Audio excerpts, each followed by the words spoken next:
First step in doing a copper joint, coupling to a copper stub tube or pipe, is clean the joint.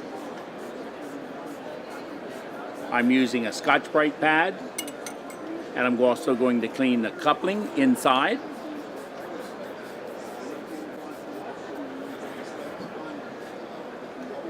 Then you're ready to solder or braze. You would also then, next step would be flux. You would flux the joint. If it was soft solder, we'd apply the flux. Don't overdo the flux. It's not necessary.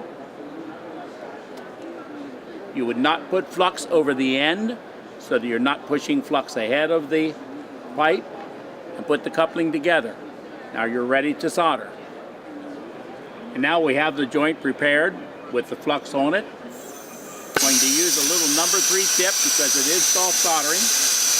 And I'm using Bridget, which is an alloy we manufacture. I'm going to heat the stub tube first, the tube going down into the coupling.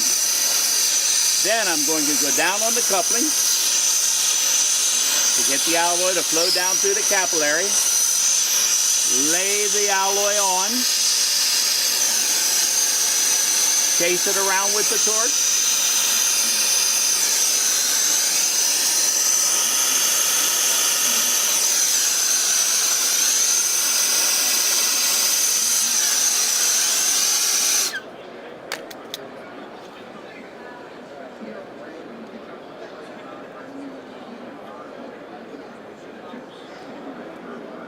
If you're to follow these steps, cleaning, fluxing properly,